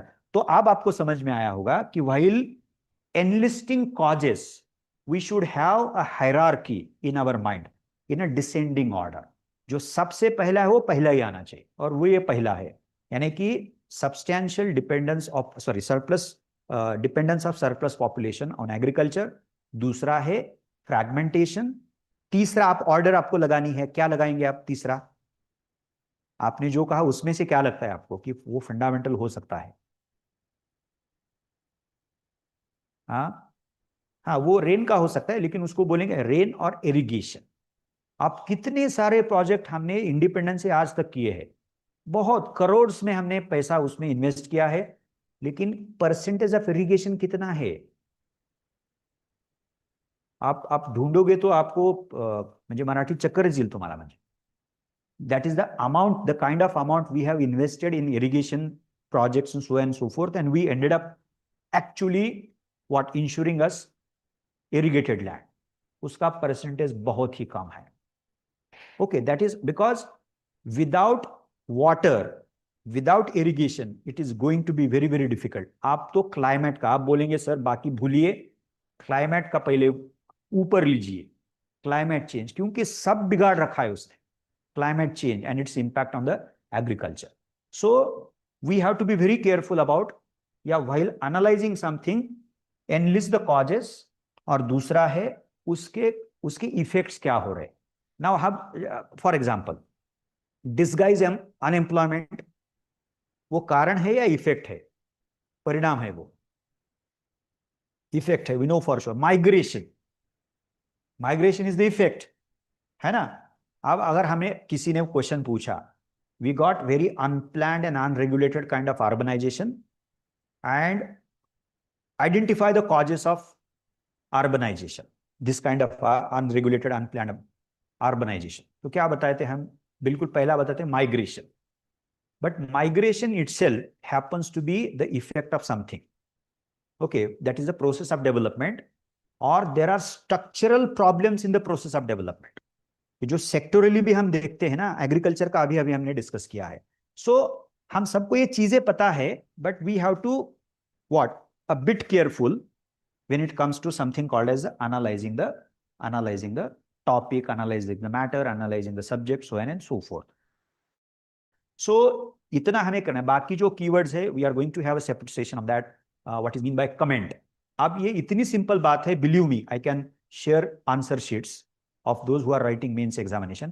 अब देखिए, कमेंट ऑन सो एंड सो. अब करते क्या है कमेंट में? कमेंट का मतलब सिंपल सा क्या है, बताइए मुझे. What is mean by comment? If we are asked to comment on something, now say for example comment on agricultural crisis, तो are we suppose to explain, elaborate upon the crisis? No. So comment का मतलब give your opinion. तो होता क्या है answers में, if the question is comment, तो 2/3 part of the question, answer 2/3 part of answer contains explanation, यानी कि रूटीनली जो करते हैं. And at the fag end of the answer एक छोटा सा पैरा होता है, उसमें कुछ हमें ओपिनियन दिखने को मिलता है. एक या दो ही आपको नंबर मिलने वाला है उसमें, आउट ऑफ 10, आउट ऑफ 15, है ना. So we have to be very careful. Opinion, explanation should constitute to the extent of only 30%, और पूरा का पूरा बचा हुआ एक्सप्लेन करना है हमें, but we have to be very precise and very brief when it comes to explaining something as part of comment, क्योंकि उस पे फोकस नहीं है. सो हमने एक्सप्लेन किया, ब्रीफली किया, and then now we are going to express our opinion, है ना. अब ओपिनियन में क्यों हो रहा है ये भी बताना है हमें, है ना. दूसरा है जो हो रहा है, अच्छा हो रहा है, बुरा हो रहा है, ये भी हमें बताना है. यानी कि लिमिटेशंस भी बताने होंगे और उसका सिग्निफिकेंस भी हमें बताना होगा. सो द रैशनल क्या है, लिमिटेशंस क्या है, उसका सिग्निफिकेंस क्या है, ये सब चीजें उसमें आनी चाहिए. देन वी हैव सच 7, और let us say make it slightly bigger, 30 keywords. I think, हाँ it is here, I think yes उसमें दिया है शायद, या नहीं दिया है. Let me just cross check. हाँ नहीं, यू विल गेट दैट. हाँ है, yes, it is there. So keywords in questions you can collect that. So account for से लेकर ट्रेस ये कीवर्ड्स है that we have collected from the PYQs, and these are useful for both UPSC as well as the MPSC Mains examination. Don't worry about that. Okay, I guess this is more than sufficient. To conclude the discussion on Mains examination, दोनों भी चीजें चाहिए. A good understanding of the subject, no doubt about that, but to be able to present it as effectively as possible. Okay. अब ये थोड़े से अलग aspects है उसके. Interlinking the static part of the syllabus with the current and contemporary, वो बहुत ही एक्सप्लिसिट है, but we have to do it. Okay, we have to be careful. शुरू से हम कर सकते. ये prospective and prescriptive thinking. Now what will happen to the agricultural sector down the line. तो अगर उसका पास्ट हमें पता है, उसका प्रेजेंट स्टेटस अच्छा पता है, तो we can definitely talk about both, कि क्या होगा down the line to the agricultural sector. And prescriptive का मतलब क्या है? प्रिस्क्राइब करना, यानी कि वे आउट सजेस्ट करना है. जैसे मैंने सिविल सर्वेंट के बारे में बताया आपको, you need to know the problem at your hand, but also need to know the way out. Okay, और ये प्रिस्क्राइब करते वक्त, and this is going to be very important in GS mains, even essay at times. अब हाल ही में UPSC ने ऐसे current वाले टॉपिक के ऐसे छोड़ ही दिया है. Most of the topics in ऐसे paper are philosophical in nature. Okay, philosophically ज्यादा बढ़ रहे पिछले 2-3 सालों में. करंट कंटेम्प्रेरी जो हुआ करते थे तो वो आप बहुत ही कम यूपीएससी ने किया है. एमपीएससी में वैसे है, करंट वाले बहुत सारे ऐसे को टॉपिक्स उन्होंने दिए हैं. तो diagnosing a problem is one thing and to come up with right prescription is another thing. दोनों हमारे पास एबिलिटीज होनी चाहिए. So let us be very careful about that. While prescribing something, while suggesting way out, way ahead, measures, suggestions, reforms, है ना, ये सब चीजें, we have to be grounded in reality. Otherwise, we will end up suggesting some utopian measures. ऐसा नहीं होना चाहिए. फिर उसको लगेगा कि उसको ground reality पता नहीं है. So therefore, our understanding of the problem definitely helps us. So if that is systematic, if that is careful, that would definitely help us in coming up with right, reliable, realistic solutions या realistic way out. यानी कि otherwise if you end up suggesting utopian यानी कि idealistic, थोड़ा वो number देगा लेकिन वो ज्यादा नहीं देगा. वो बताएगा कि नहीं, उसको रियलिटी ही पता नहीं है. So we have to be very careful. Integrating knowledge and to present it effectively. तो ये दोनों भी चीजें उसमें इंपॉर्टेंट है. So that's it as far as the, हाँ, ये पहला ही मुद्दा था, understanding prelims as well as the mains examination. Okay, syllabus again which is very basic thing and I am sure, हाँ, इसमें सिलेबस दिया है आपका जो भी है यूपीएससी एमपीएससी दोनों, उसमें से जो भी है आपका लीजिए. उसमें मेंस का सिलेबस दिया है. So please do read syllabus very carefully, twice thrice. ये बेसिक है. Break down that into chapters, topics, themes and sub themes. Okay, वैसे मैं थोड़ा सा, let me be very brief about something. उसको अलग से हम थोड़ा कल देखेंगे उसको. हाँ, by the way, tomorrow, from tomorrow onwards we are going to have sessions from 3 o'clock, 3 to 5, क्योंकि यूजुअली ऑप्शनल्स का शेड्यूल है 5:30 to 7:30. So the batch would be scheduled from 3 to 5. Okay, and then subsequently जब optionals नहीं होंगे हमारे तो वो double session भी इमीडिएटली होने वाले. So tomorrow 3 o'clock. Okay, before I forget. अब सिलेबस, जब हम GS2 का सिलेबस देखते हैं तो जस्ट उसमें से जो इंडियन पॉलिटी का सिलेबस है, तो one is the constitution. Very simply speaking, जो भी चैप्टर्स है हमें वो हम पढ़ेंगे पहला. दूसरा है कॉन्स्टिट्यूशनल प्रोसेस, यानी कि implementation of the constitution of India. Okay, constitutional process.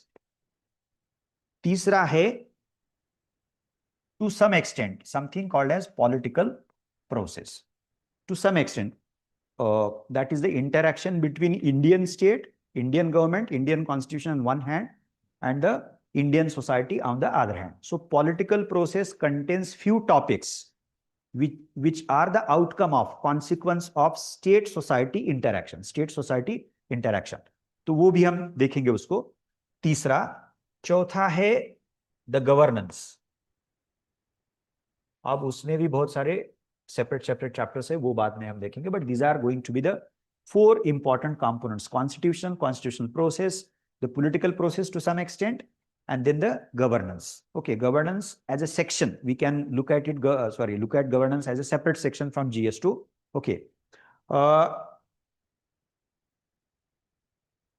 Question paper analysis, again another important step या stage बोलिए उसको, for prelims 2011 to 26 and for the means examination 2013 to 26. 26 का भी अभी अगले हफ्ते हो जाएगा. We'll discuss that in class.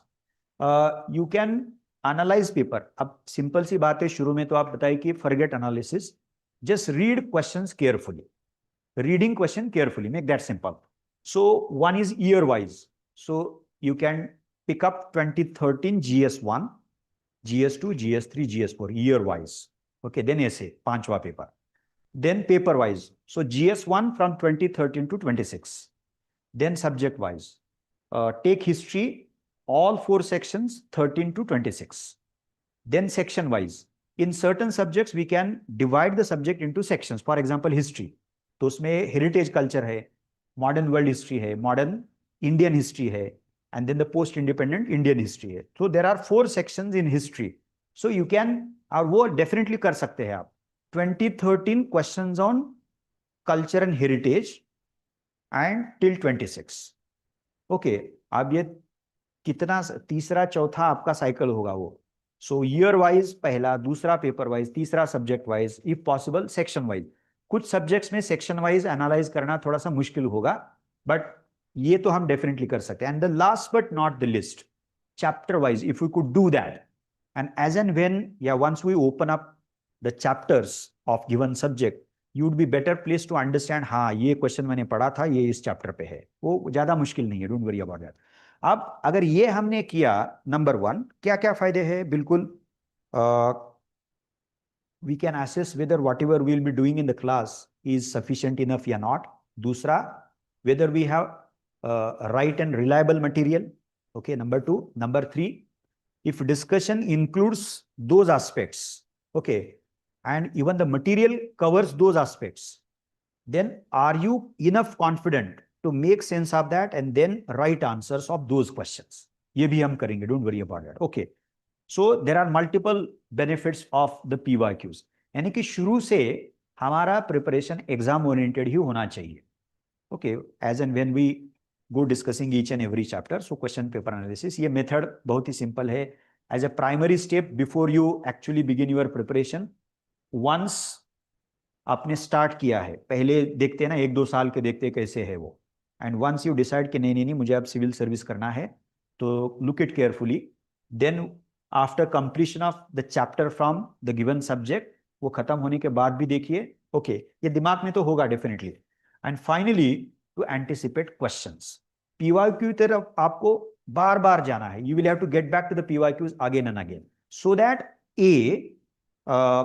you could answer those questions, यानी कि I have enough understanding, I have enough material, I am able to answer, I can write answer of those questions, ये हुआ है। और दूसरा है, thereby you can also anticipate questions as well, ये भी definitely हो सकता है। okay, to be able to anticipate, अब ये कितने anticipate कर सकते, कर नहीं सकते, that is not important, but उस stage तक जाना, that is very very important। so question paper analysis, reference list, just 3 components: NCERT textbooks, 1 reference, and the current material, for which you can well start with Indian Express या Hindu main articles, then the editorial, and on the same page, left and right side page, 2-3 lead articles by the scholars. You can well start with that. But Hindu is preferably suggested for the current events. You can do that, and anyway you will get current material as well. Don't worry about that. But as of now, you can start with a newspaper, either the Express या Hindu से आप शुरू कर सकते हो. Reference book, yes, there is a list in the note. You can, and every faculty will cross check that. Don't worry about that. And NCERT books.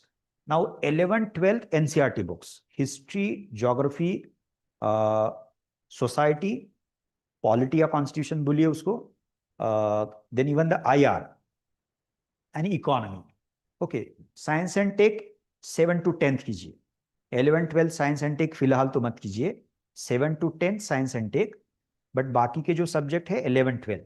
Now if you find some social science subject difficult, then you can think of getting back to 7 to 10th books, NCERT books, CBSE syllabus books for that given subject. मुझे नहीं लगता है कि उसके लिए essentially important है, but if you think so, you can well start with the 7th standard NCERT.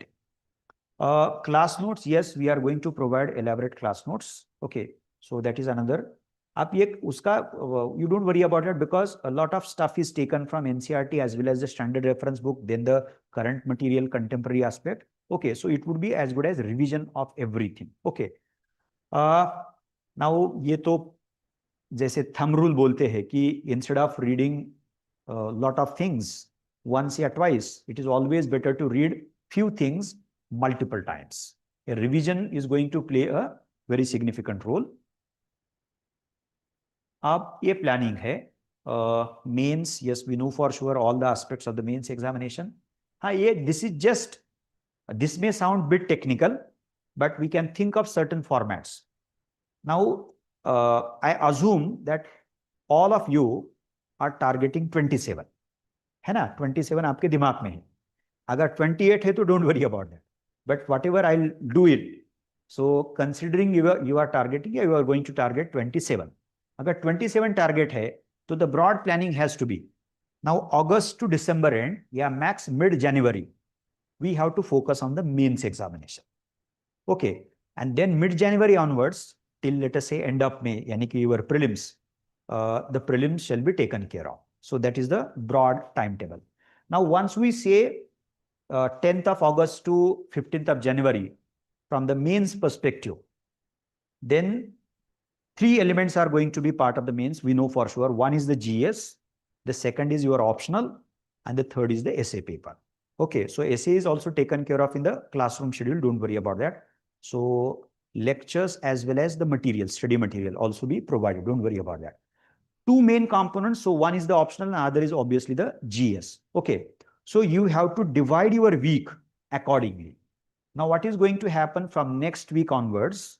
We have just begun our optional classes, syllabus been discussed, introductory lecture has taken place. You can watch those videos. Don't worry about that. And you can definitely decide to join the optionals from tomorrow. Yeah, from next week. अब 3 हफ्ते तो हो गए हैं, लेकिन we had only 2 lectures in a week in last 3 weeks, Monday, Tuesday. And from coming week, that is coming Monday, we are going to have 4 lectures in a week for the optional subject. Monday, Tuesday, Wednesday and Thursday. तो वो syllabus का discussion अगले Monday से शुरू होने वाला है. You can think about that. Now, अब डेली का भी, वीकली का भी और साइकिल मैंने कुछ तो लिखा है और उसका फॉर्मेट क्या है. There can be 2 formats. So one is the dividing a day या dividing a week. अब dividing a day can certainly be followed by the MPSC students. Yeah, those UPSC students who are going to target not 27 but 28. Okay, so assumption here is as a MPSC student, yeah, UPSC targeting 28. So you would be focusing on the GS. तो हम ये format या कोई भी format आप लीजिए. Now dividing a day का मतलब क्या है? Now if you require let us say 4 hours to attend the class, commutation 1 घंटा उसमें डालिए, you are a full timer and the remaining amount of time let us say 5 hours. Now should I divide the 5 hours day except the class into 2 subjects? Yeah, should I do 1 subject on that given day for 5 hours? अगर आपको day divide करना है तो उसको 5 घंटे को आपको 2 हिस्सों में बांटना पड़ेगा, which is bit complex I would say, क्योंकि 2.5 घंटे में होगा कितना आपका. तो इससे बेहतर ये है कि लेट अस फॉलो दिस, यानी कि dividing a week. So you can do this MPSC as well as UPSC 28. Monday Tuesday 1 GS, Wednesday Thursday 2nd GS and Friday Saturday 3rd GS. यानी कि फर्स्ट सेकंड थर्ड का मतलब है आपको जो choose करना है. But please take those GS subjects for a preparation which are taken up here in the classroom teaching. तो उसमें से आप तीनों ले सकते हो and thus you can divide the week into 3 parts, 1 part containing of 2 days. Simple है.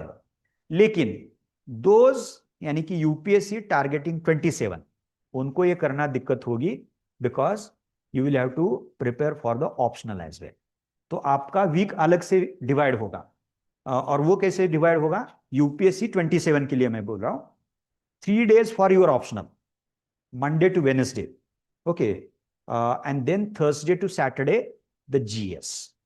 This is how you are suppose to divide your week. Day divide करना बहुत ही मुश्किल है, इसीलिए it is better to follow this format. I hope you got it. MPSC and UPSC 28, you can think of dividing a week 2 days 2 days 2 days. ऐसा आप कर सकते हो. 3 GS and once you take up let us say 3 GS subjects in 3 parts of a week, then अब यहां मैंने cycle लिखा है. आप 3 सब्जेक्ट लेते हो तो दूसरे हफ्ते में दूसरे 3 करना है क्या? वैसा नहीं है. So once you take up 3 GS subjects, then you are supposed to do those 3 subjects at least for 2 months. At least for 2 months. 2 महीने के लिए तो आपको करना पड़ेगा. अब 2 महीने में सिलेबस कुछ जीएस का खत्म हो सकता है, कुछ जीएस का 70% 80% तक हो जाएगा. Don't worry about that. दूसरा, please look into the prelim syllabus as well as the main syllabus and a couple of years PYQs of the prelims mains के तो आपको सब देखने पड़ेंगे। ये इसलिए है, now say for example we are discussing polity.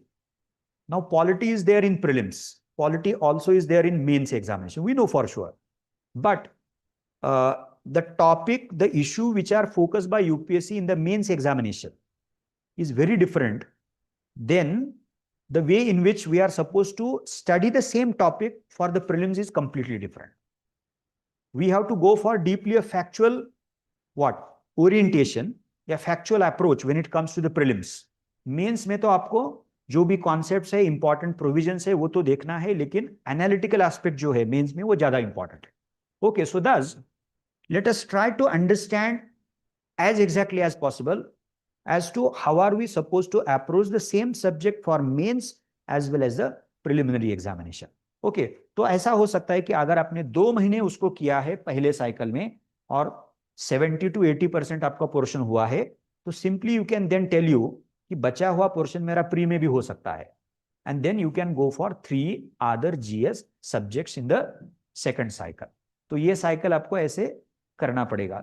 3 हो सकते हैं, दैट इज डिफिकल्ट. 2 साइकिल भी आप बता सकते हो, because August, September, October, November, December, January 6 months है आपके. नहीं, नॉट 6 मंथ्स, कितने होते हैं देखिए, सितंबर, अक्टूबर, नवंबर, दिसंबर, जनवरी, 5 महीने आपके पास.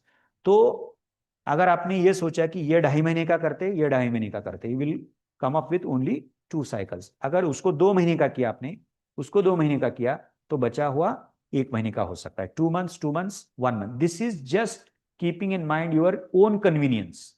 It's not that you are suppose to follow format A या फॉर्मेट बी. यानी कि आपका किसी ना किसी फॉर्मेट वाला खुद का प्लान होना चाहिए. That is very important. So you can have your own flexibility and convenience in your mind. तो ये वीकली का फॉर्मेट, डेली का, वीकली का हमने उसको डिस्कस किया है. UPSC 27 Monday to Wednesday optional and Thursday to Saturday GS. So 3 days for optional, 3 days for GS. Okay, for UPSC student this doesn't apply to the MPSC student का, आपको optional ही नहीं है वो. ओके, सो पहला format जो मैंने बताया, you can follow that, don't worry about that. Okay, लेकिन एक ब्रॉड प्लान कीजिए. Now this applies again to the UPSC student. MPSC के लिए डिफिकल्ट नहीं होगा, because I guess 5 months are enough to deal with the mains preparation of the MPSC mains examination या MPSC civil services. Now why UPSC mains become slightly, yes, just let me complete this point. Why UPSC mains examination become slightly challenging and tricky here? Because besides GS, you have got optional, and optionals are quite wide in its scope. तो इसीलिए थोड़ा सा challenge जो UPSC 27 के लिए होता है. Okay, तो उतनी ही बात. सो इसीलिए 3 दिन तो हफ्ते में से आपको ऑप्शनल के लिए रखना है, और बचे हुए 3 दिन आप जीएस के लिए. And my only last point here for those students, we can take a stock at the end of December या mid January कि मेरा मेंस का प्रिपरेशन कितना हुआ है. Depending upon that, you can decide whether to write यानी कि appear for 27 या target 28. Yes, now you can ask. हाँ.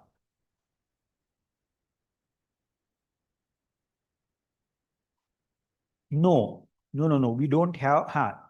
Sorry, as part of the preliminary examination, we are going to have weekly test because it is much easier. By then, you would have studied GS, optional, current events at least for 5 months. So it is much easier to have a regular test schedule as part of the preliminary examination. Now, as far as the mains is concerned, for ongoing batches, all ongoing batches, so few of them started off in May, then June, July, उसके लिए भी हम वही कर रहे हैं. We keep it very informal. What we encourage students is to, once we complete discussion of, say, for example, first chapter, second chapter, we take PYQs on those topics, okay, then provide model answers, and the concerned faculty discusses that in class. That is one thing. Second, on the basis of that, we encourage all of you to write questions from PYQs. या आप भी कोई भी question लेके, you can write that and submit it to the faculty.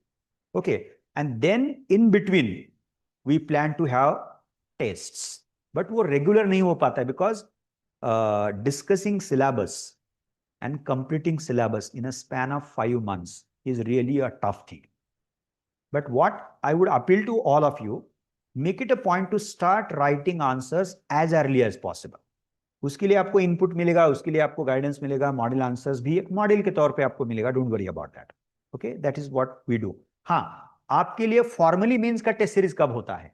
The moment you write 27 prelims, immediately after prelims there is a gap of just 1 week, and then begins the rigorous test series which contains both GS, mains, essay obviously, and then the optional test series. क्योंकि bye then आपका syllabus खत्म होता है. 5 महीने mains का पढ़ाई किया, followed by 5 महीने प्री का आपने किया है. वेदर यू राइट 27 या decide to write in 28, you are free to write the mains test series which is scheduled immediately after the prelims. यानी कि जून में होता है वो definitely. So that is how we take it forward. Okay? हाँ, लेकिन आपको जितना लिखना है उतना लिखिए. That is what we do during this schedule, let us say. आप ये सिंपल सी बातें हैं, but we need to think about this since this is a very introductory lecture. Reading from all sources, absolutely, but how? Chapter wise. एक simple सी बात है, even if this may sound silly, but let me explain that. Now, chapter wise reading का मतलब क्या है? Again, I'll take the example of polity. Now, our very first chapter that we are going to start from tomorrow, the historical background of Constitution of India. Very briefly. So, we'll just focus on landmarks in regard with making of Constitution of India. तो NCERT ने वो chapter दिया है आपको. पहला वो पढ़िए. Then class note, you will get it tomorrow, yeah, in this week, don't worry about that. So read the same chapter on historical background from the class note. Teesra, the third reference that is suggested for polity is Lakshmikant. It is not sufficient at all for the mains examination. You are supposed to rely on Lakshmikant primarily for the preliminary examination. But if you could read Lakshmikant right now along with the classroom discussion, तो आपका भार हल्का हो सकता है. यानी कि pre में जो आपको पढ़ना है ना, आपने अगर ऐसा किया कि if you avoid reading Laxmikanth now and take up reading of Laxmikanth from January onwards, it may seem bit difficult.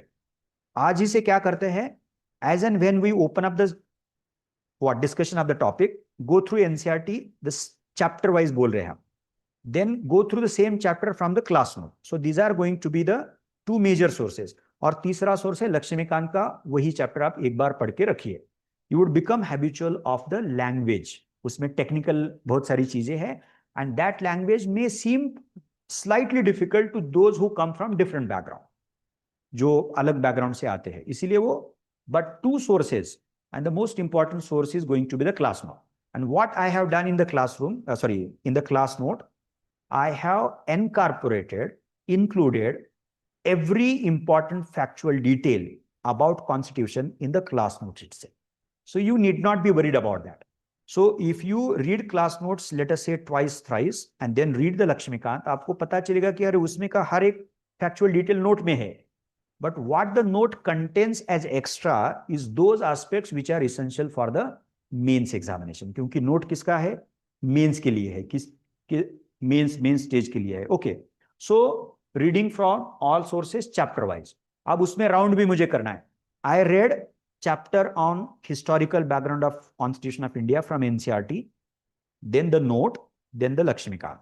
This is first round. Then go for the same sequence of reading from the same sources. दूसरा reading होगा वो. Okay, this is just as a rule of thumb. और मैं तो आपको suggest करूंगा कि तीसरा भी रीडिंग आप कीजिए. Now while reading any chapter from first time, we tend to underline important points and aspects. Dusra, while reading the same stuff from 3 sources, please use highlighter, है ना.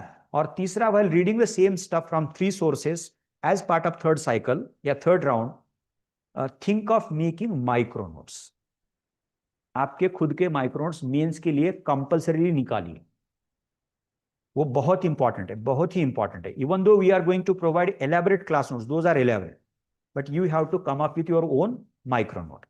क्योंकि आप इमेजिन कीजिए शेड्यूल कैसे होता है. असल यूपीएससी मेंस का, सुबह आपने GS1 लिखा है, दोपहर को आपको GS2 का पेपर लिखना है. Then immediately after the next day you have to write GS3 as well as GS4. आप स्पैन कितना है, 2 दिन भी काउंट करते हैं 48 आवर्स है, उसमें आपको 4 पेपर्स लिखने, सब्जेक्ट बहुत सारे हैं उसमें. So to be able to revise that kind of note making exercise would definitely help you. ये थोड़ा सा टेक्निकल मुद्दा है लेकिन आपको करना ही पड़ेगा. But again you as an individual may be habitual of a different style of doing things, don't worry about that. लेकिन उसमें आपको रिवाइज करना है, हर एक टॉपिक का रिवीजन करना है. उसमें फैक्ट्स होंगे, डेटा होगा, फैक्चुअल डिटेल होगा, स्कॉलर्स के नाम होंगे, एक्सपेरिमेंट्स, केसेस, सब कुछ हो सकता है. तो to be able to revise that in minimum amount of time is possible, yeah, will be possible if we have precise, very sharply articulated written micro notes. इसीलिए वो हमें करना है. नाउ ये मैंने पहले भी बताया आपको, कॉन्सेप्चुअल पार्ट हमारे अंडरस्टैंडिंग का इंटीग्रल हिस्सा है and will be very careful about that. Processing information, facts, data, बिल्कुल. Now as far as fact and data is concern, you would be extra careful when it comes to prelims, no doubt about it. क्योंकि मुझे कहने की भी जरूरत नहीं है, आपको पता होता है कि प्री का फॉर्मेट है, मुझे फैक्ट्स बार बार पढ़ने हैं. You would be very careful. But when it comes to mains examination, we should be always careful that no doubt facts are important even for the mains examination. But I am not expected to invest most of my time in consolidating the factual part. Rather मेरा ध्यान होना चाहिए number 1 conceptual part, और दूसरा ये जो analytical part है उसमें एक्सप्लेनेशन भी है और उसमें इफेक्ट्स भी है. So analytical part is something that we need to focus on. आप एक थोड़ा सा एग्जांपल लेते हैं. All of us know that India is a federal form of government. Parliamentary भी है undoubtedly, but we are a federal polity. So federal का मतलब क्या है? We have shared power vertically between 2 levels to begin with. So one is the union, other is the state. And the division of power, which is known as a vertical allocation of power या vertical separation of power, जिसको division बोला गया है, division of power as part of federal power sharing arrangement. We have 3 lists. So union list, then the state list, then the concurrent list. Okay, बाकी technical details बाद में आएंगे. Now, if we look at the way in which power is shared between union and state, okay, there is no doubt that lot of powers been given to the union government. Lot of. And therefore, Indian federalism is known as a federalism with dominant center, with strong central government. ये हम सबको पता है क्योंकि 5th से ये पढ़ते आ रहे हैं. Lot of powers, lot of authority been given to the union government. Number 1. Number 2, और जिसके वजह से Indian constitution and Indian federalism has been criticized, and it has been argued that Indian federalism या Indian constitution is not truly federal. हम उसकी तरफ भी देखेंगे है या नहीं है, so and so forth. Okay, ऐसा बोला है कि वो क्वाज़ाई फेडरल है, यानी कि क्वाजी या क्वाज़ाई फेडरल, हाफ फेडरल है, फुल्ली फेडरल नहीं है, so and so forth. We look into that argument. But what makes scholar to say this and become suspicious about the federal nature of Indian constitution? तो उसका एक ही कारण हम सबको पता है, lot of powers and dominant position been assigned to, यानी कि given to the union government. Point number 1. Point number 2, अगर हमें किसी ने पूछा analyze the model of Indian federalism, इतना ही सिंपल क्वेश्चन है, तो हमें करना क्या पड़ेगा? What kind of model of federalism do we have? वो हमें बताना पड़ेगा ब्रीफली, और उसमें ये इमीडिएटली एक पैरा लिख के उसमें कंक्लूड करना पड़ेगा कि the Indian federal model is known for dominant center. ये पहला मुद्दा हुआ हमारा. अब हमें एनालाइज करने का मतलब क्या है कि ये जो डोमिनेंट बोल रहे हैं उसको हमें अनफोल्ड करना है, यानी कि फेडरल डिजाइन को अनफोल्ड करना है. तो डोमिनेंट तो है, कैसे प्रूव करेंगे? तो इमीडिएटली हम बताएंगे we got 3 lists, union list contains so and so subjects, state list contains so and so subject, concurrent list wherein the union prevails over the state and the residuary powers are given to the union government. Simple सी बात है, वो आपको भी पता है, बाद में हो जाएगा. नंबर 1. दूसरा, there is one aspect of federalism which is known as union state relationship, and there are 3 domains: union state legislative relationship, union state administrative relationship, and union state financial relationship. ऐसे 3 domain में ये union state relationship भी दिया है. अब federalism का पहला हिस्सा क्या है? Sharing of power. Union government and state government been assigned their own domain. ये देखिए आपका है, ये देखिए आपका है। Now foreign affairs is part of union list, है ना। Defence is part of union list. ऐसे नेशनली इंपॉर्टेंट सब्जेक्ट्स या matters included obviously in the union list. और स्टेट वाले जैसे है, एग्रीकल्चर उसमें है, okay, so and so forth, तो वो उसमें स्टेट लिस्ट में हमने दिए हैं कि जो स्टेट लेवल या रीजनल लेवल मैटर्स या सब्जेक्ट्स है, वो लॉजिकल बात है, we can well understand that, okay. और वो जो यूनियन स्टेट रिलेशनशिप वाला मामला है कि why did we require so elaborate provisions in constitution of India in 3 domains, legislative, administrative, financial. इतना डिटेल क्यों दिया? आपने यूनियन को थमा दिया, ये आपका है, आपने स्टेट को कहा ये आपका है, बात खत्म। Why did we require union state relationship also, and that too in 3 domains? हम सबको पता है, इवन दो यूनियन यानी कि parliament of India makes law about, let us say, any subject which is part of the union list, but उसका implementation किसको करना पड़ता है? It is the state administration. So therefore cooperation becomes essential and inevitable. So therefore we have legislative union state relationship, administrative and financial. ठीक है, उसका हमने थोड़ा सा एलेबरेट किया, बाजू रखा। दूसरा पॉइंट, तीसरा, अब हमें एनालाइज ये करना है कि what made constitution makers to go for the experiment या मॉडल ऑफ डोमिनेंट यूनियन। हमने डोमिनेंट क्यों स्वीकारा? आपको क्या लगता है? आपने पढ़ा भी होगा उसके बारे में। What made constitution makers to give substantial amount of power to the central government या यूनियन गवर्नमेंट? तो हम सबको उसके कारण पता है, because we had witness partition on the basis of religion, then the communal rights, then how to assimilate around 600 princely states into Indian Union, roughly I am saying. Fourth,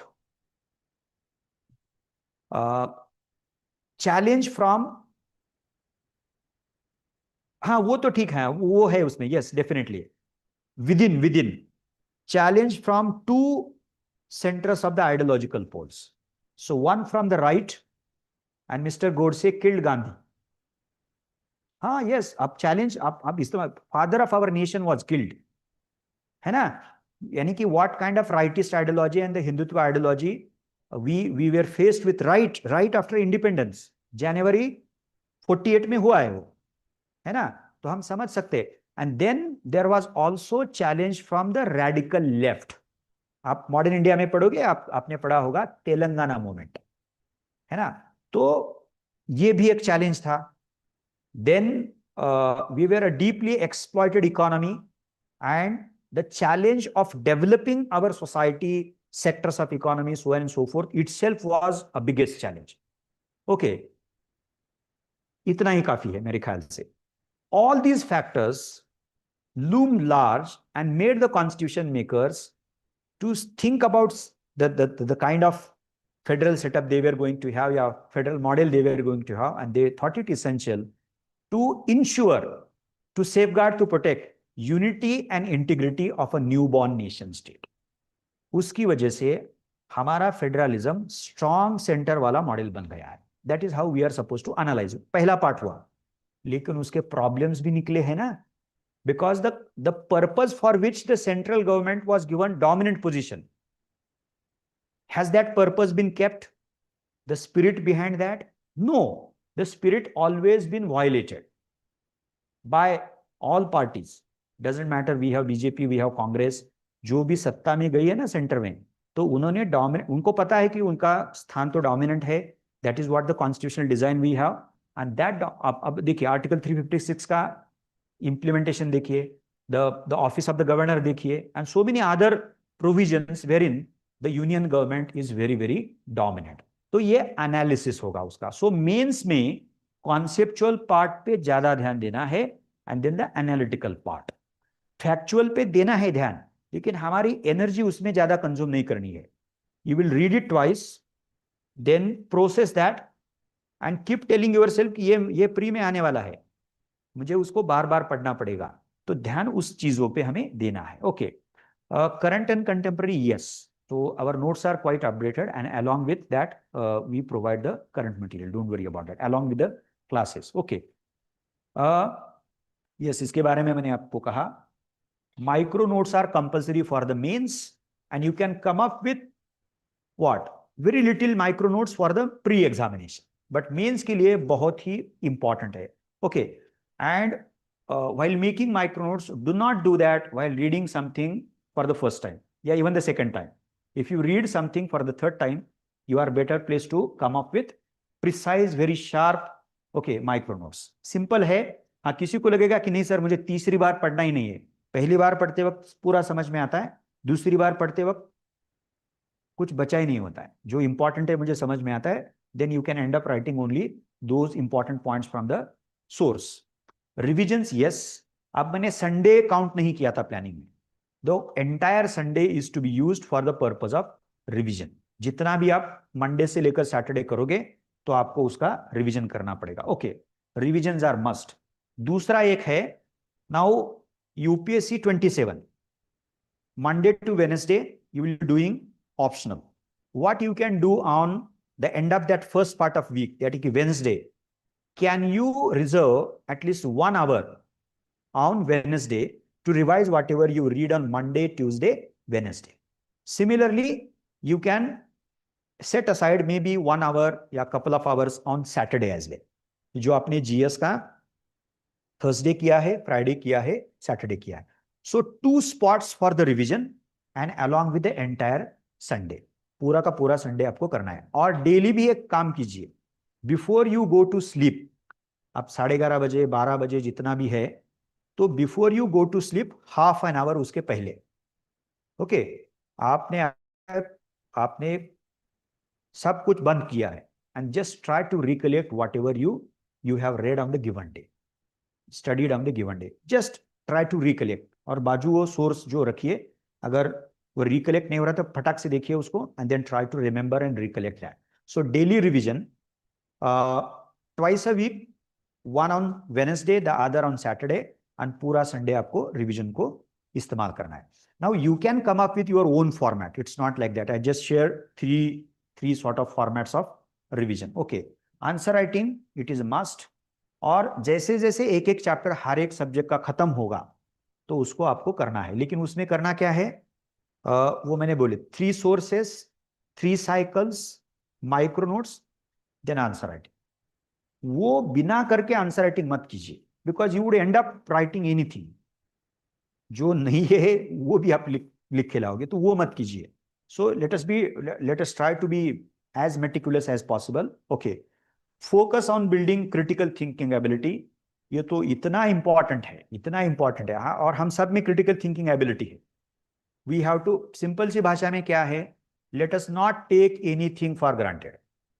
late us become habitual of asking questions. वही तो हम explanation में करते हैं. Cause क्या है, analysis में cause भी देखते हैं और इफेक्ट भी देखते हैं, उसका कॉन्सिक्वेंस क्या है. तो क्रिटिकल का मतलब है W वाले H वाले क्वेश्चन हमें पूछना है, यानी कि सवाल पूछना है. Let us not take anything for granted. अब सिंपल सी बात, मैंने कहा हम सबको पता है कि we adopted parliamentary democracy. Why did we adopt parliamentary democracy, why did we adopt federalism and power sharing arrangement? ये आपने पहले किया है मुझे पता है, लेकिन उसको थोड़ा सा व्हाट रिवाइज करना है. We have to bring in more clarity, क्योंकि वो प्री में भी आ सकता है, मेंस में इंपॉर्टेंटली, और इंटरव्यू में भी वो डेफिनेटली पूछा जा सकता है. So critical thinking ability. और सबसे लास्ट वाला ये है कि जो हर एक एस्पायरेंट के मन में होता है कि मेरा, can I do something very creative out of box या नॉवल? तो yes, we can do that, you can certainly do that, but not without fulfilling all these steps. ये सब कीजिए, creativity and novelty will automatically follow. लेकिन इसमें से किसी चीज को आपने ड्रॉप किया है, छोड़ दिया है, तो वो नहीं होगा, वो मुश्किल होगा. और मैंने कहा कि नहीं नहीं नहीं, मुझे कुछ तो क्रिएटिवली सोचना है, तो वो अपने आप में नहीं होगा. Okay, so this is what we are suppose to do as far as the preparation is concern. Okay, मुझे लगा था कि थोड़ा समय बचेगा, so that I can open up the discussion on concepts, but ठीक है, don't worry about that. So that's it from my side. If in case you have any doubt, feel free to ask that. So अगर आपने ये collect नहीं किया है तो जाते वक्त कीजिए. उसमें एमपीएससी का अलग है और यूपीएससी का अलग है. यू कैन कलेक्ट द, सो उसमें सिलेबस है, then the reference list, then the key terms. I guess there are 27 keywords from the PYQs. और जो मैंने अभी डिस्कस किया ना थोड़ा सिंपल से, वो उसका एक बड़ा आर्टिकल उसने दिया. You don't worry about that. Okay, yes. Is there any doubt? So tomorrow 3 o'clock, straight away we are going to open up polity, the historical background of Indian polity. Yes.